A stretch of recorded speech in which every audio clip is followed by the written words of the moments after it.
All right, and I want to move on to the last issue, which is still kind of about money in politics, but it's specifically I said there was some policies in even the Constitutional Convention that I don't necessarily agree with, and we already kind of covered a lot of this, but let's see if I can find it, and I think you mentioned it in your website as well.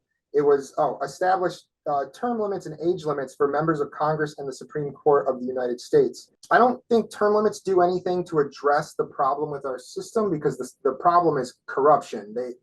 Bad politicians do the things they do because they're taking money from their corporate donors, and so they do the bidding of those corporate donors. Good politicians don't take any corporate super PAC money. They don't do big money bundling, as like all four of them that there probably are. My issue comes with the fact that like, why wouldn't you want like a good politician in office if you fix the system and they're representing the American people and they're not representing their millionaire, billionaire, and corporate donors? Why wouldn't you want maybe like a Bernie Sanders who's not perfect by any means, but still like a solid left-wing politician who actually advocates for policies to the point where he's become known as the Amendment King for getting a number of progressive agendas through. My problem with term limits is if we have the corrupt system and we get term limits, then wouldn't you just be switching out one corrupt politician for the other? And if you put term limits on good politicians too, then you'll be kicking them out. I mean, term limits were literally invented to stop good things because FDR was so popular and he represented the American people so well that the Republicans went, oh shit, we're never going to win an election ever again unless we invent some way to get these good politicians out of office. So they invented term limits specifically to stop somebody like FDR. Why do you think term limits would actually be beneficial and not the harmful thing that they were created to be in the first place? So term limits isn't actually something that stems from corruption in my that's not where I bring term limits and age limits from. Age limits they're passing legislation that they won't be alive to see the ramifications for, if there are any. And yes, Bernie Sanders, great ideas, great ideologies. I'm a huge supporter of Bernie Sanders. However, we need someone who's younger, we need a younger generation in politics. And with how quickly our society is changing and how diverse we are, we need to have that diversity in office. Currently, as you've stated, the president is the only one with term limits. So if Congress and SCOTUS doesn't have term limits, would you be in favor of the president not having term limits? And if not, then why are you not in favor of Congress having term limits or SCOTUS having term limits? That's a fair question.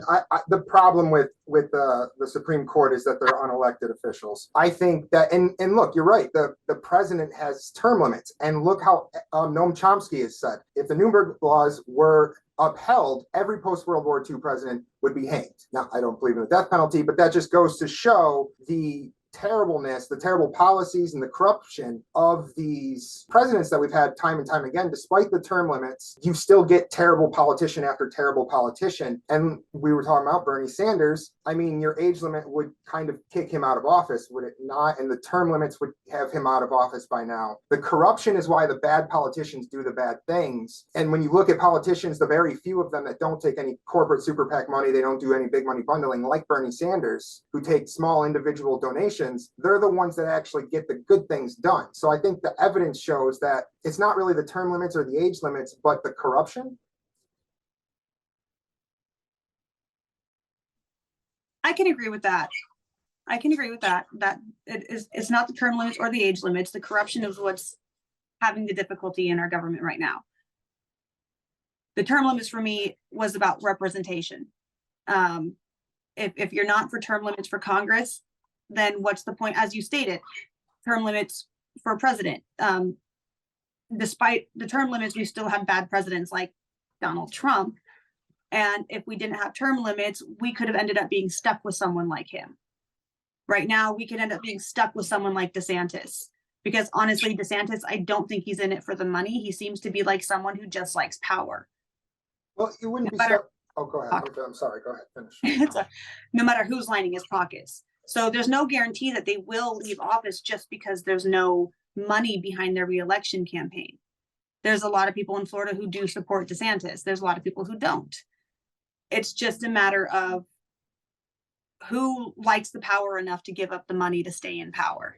there's some good points there. I will say you would be able to get rid of Donald Trump, specifically because you still live, though there are no term limits, there's still a cycling election depending on the office, for the presidency every 4 years. So you would be able to just vote him out. And like I said, I believe with campaign finance reform and publicly funded free and fair elections, if Donald Trump was in office, the cleaner system would almost incentivize a better politician to be in office, and it would almost filter out the bad politicians like Donald Trump. And if you didn't have the corporate Democrats crushing people with neoliberal policies, somebody like Donald Trump never would have got elected in the first place. And if you didn't have you wouldn't get those neoliberal policies, because there would be no corporate Democrats to pass those policies, because there would be no corporate Democrats because they can't take any corporate money. It would just be people in office, politicians doing the bidding of the American people. So it almost filters out the Donald Trumps from getting into office or staying in office if you're able to achieve getting money out of politics in the form of campaign finance reform.